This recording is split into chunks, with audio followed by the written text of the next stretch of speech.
Seorang anak SMA diam-diam menyukai tante yang menyewa di rumah kontrakan milik ibunya. Meski pemuda ini suka dan ingin bersama tante itu, tapi mereka tidak mungkin bisa bersama karena si tante adalah seorang kupu-kupu malam dan siang. Film dengan judul Maharot yang dirilis pada tahun 2024 yang lalu akan menceritakan kisah mereka. Sebelum lanjut, ini adalah film Filipina, jadi banyak scene yang nggak bisa aku tampilkan karena terlalu buka-bukaan. Ya, jadi di awal film ada seorang pria yang bertemu dengan teman lamanya di sebuah alun-alun kota kecil. Pemuda itu bernama Tantan, sementara wanita itu adalah Joni. Bisa dibilang kalau mereka ini sedang reunian setelah beberapa tahun menjalin pertemanan yang cukup singkat. Lalu, bagaimana ceritanya mereka bisa berkenalan? Dulu, suatu malam, Tantan pulang dari rumah temannya dan kali itu sedang hujan lebat. Dia berteduh di sebuah warung bersama dengan tante yang tidak lain adalah Joni. Dengan kondisi pakaian yang basah membuat pakaiannya menerawang apa yang ada di baliknya. Setelah cukup reda, Joni pulang ke rumah dan ternyata dia mengontrak di rumah yang disewakan oleh ibunya Tantan. Kala itu, Joni kelupaan kunci pagarnya, tapi beruntungnya Tantan selalu punya dan bawa kunci cadangan. Di pagi harinya ada beberapa ibu-ibu yang bergosip membicarakan Joni.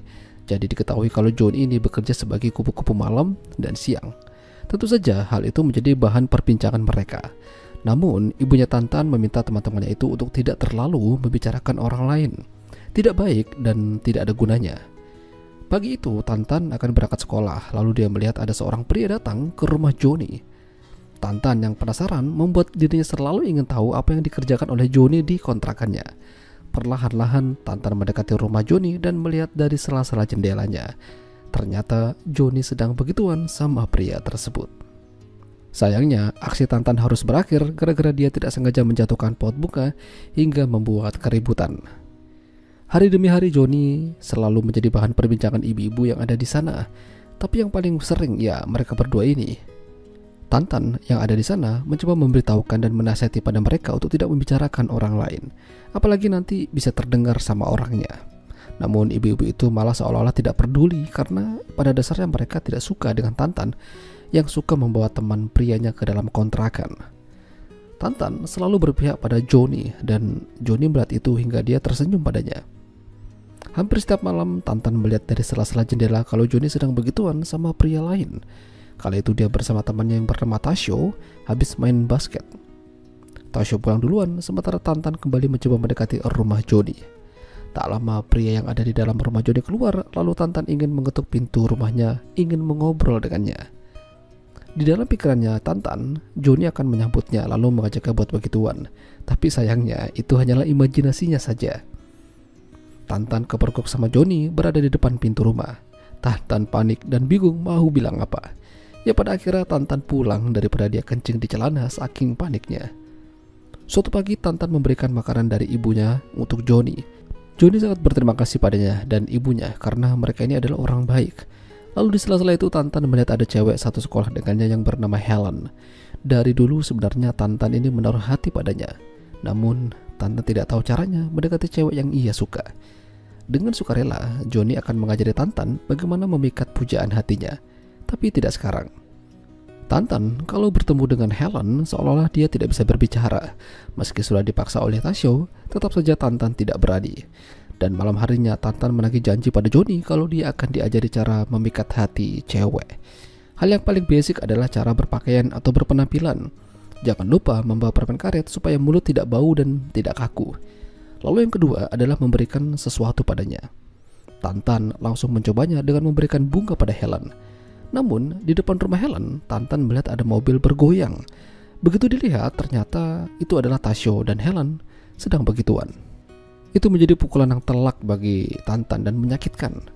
Ternyata temannya sendiri menusuknya dari belakang. Tasyo meminta maaf pada Tantan, tapi Tantan tidak mau memberikan maaf padanya. Dan yang membuat Tantan semakin kesal ketika Tasyo mencoba menggoda Joni. Itu membuat konflik di antara mereka.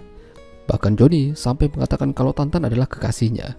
Sejak kejadian itu, hubungan Tantan dan Tasyo jadi renggang dan mulai berjauhan. Sementara Tantan dan Joni justru semakin akrab. Suatu pagi Tantan mengajak jalan-jalan Joni menggunakan sepeda jeleknya. Meski hanya pakai sepeda, namun Joni merasakan sesuatu yang tulus dari Tantan. Mereka melihat pemandangan sembari bercerita tentang masa depan. Tantan mungkin secara tidak langsung mengatakan kalau dia itu menyukai Johnny. Namun dari cara berbicara dan pandangannya terhadap Johnny sudah menunjukkan kalau Tantan ada rasa padanya. Meski begitu, terkadang Tantan masih saja kesal dan cemburu pada Johnny ketika dia sedang ambil job. Malam itu mereka kembali mengobrol, kali ini membicarakan masalah Helen. Tantan sudah memutuskan kalau tidak lagi mendekati Helen. Tentu saja ini membuat Johnny terkejut. Bukankah Tantan sangat ingin kenal lebih dekat dengan Helen? Johnny sepertinya tidak tahu kalau Helen sudah menyakitinya. Dan terlebih lagi, Helen juga tidak pernah mau dekat dengan Tantan. Lebih baik Tantan fokus pada orang yang mungkin bisa memberikan atau menerima cinta padanya. Makin hari rasa cinta Tantan pada Johnny semakin tinggi. Namun, ibunya memberikan saran dan beberapa kata-kata supaya Tantan tidak terlalu berharap.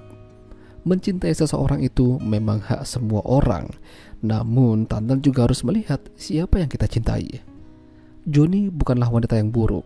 Dia hanya mencoba untuk bertahan hidup. Dan suatu hari nanti, Tantan pasti akan mengerti apa maksud dari perkataan ibunya. Lalu suatu hari, hujan turun dibarengi dengan amarah ibunya Tasio. Ibunya Tasio kesal pada Johnny gara-gara dia, desa mereka ini menjadi tercemar. Bahkan dia menuduh Johnny mengajak Tasio buat begituan. Namun, Johnny membantah. Tasio justru bermain dengan Helen. Seketika ibunya Tasio menjadi malu karena sudah menuduh Johnny. Lalu dia berbalik menyerang Helen. Sejak kejadian itu, Johnny memutuskan untuk pergi dari desa tersebut. Dirinya sudah dianggap sebagai hama oleh masyarakat. Meski Tantan melarang, namun itu sudah menjadi keputusannya. Johnny juga akan memberikan pelajaran terakhir pada Tantan supaya bisa menggait cewek yang ia suka dengan cara begituan. Malam itu Tantan menang banyak. Namun di pagi harinya Johnny sudah tidak ada. Rumahnya kosong. Kata ibunya Johnny telah pergi ketika saat masih subuh tadi. Buru-buru Tantan pergi ke terminal untuk mencari Johnny. Beruntungnya mereka masih bisa bertemu. Tantan ingin hidup bersama Johnny. Bahkan dia ingin pergi bersama dengannya kala itu. Namun Johnny menolak. Tantan masih punya masa depan yang bagus dan cerah. Belajarlah yang rajin dan jadilah orang yang sukses. Johnny akan berusaha menunggu Tantan. Dan beberapa tahun kemudian bertemulah mereka di alun-alun kota itu. Tantan senang bisa bertemu kembali. Tapi dia sudah punya istri. Pada akhirnya mereka berpisah. Sementara Johnny juga sudah berkeluarga, punya anak yang ia beri nama Tantan. Ya, itulah tadi alur cerita film Maharot.